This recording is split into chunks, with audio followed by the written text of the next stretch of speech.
Ledvans buvo patikėta užduotis modernizuoti apšvietimą vienoje prestižiškiausių arenų Baltijos šalyse.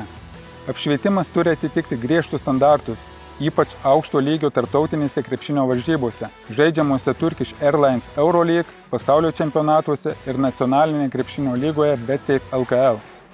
Sena metalo halogenų apšvietimo sistema neatitiko šiuolaikinių televizijos transliacijos standartų.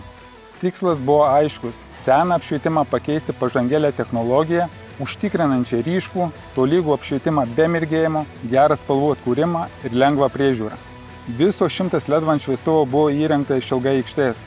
Kiekvienas šviestuvas turi 2 optinius modulius, kurie leidžia tiksliai valdyti apšvietimo intensyvumą ir kryptį. Užtikrinti mažą mirgėjimo lygį buvo itin svarbu, kad žiūrovai arenoje ir namuose galėtų mėgautis nepriekaištinga vizualinė patirtimi.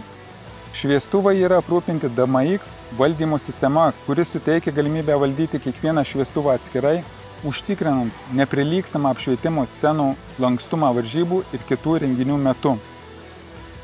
Šviestuvų maitinimo šaltiniai buvo pagaminti specialiai šiam projektui, kad jų aptarnavimas būtų paprastesnis ir ekonomiškesnis. Ledvans apšvietimo sprendimas atitinka visus keltus reikalavimus ir suteikia arenai naują dinamišką atmosferą.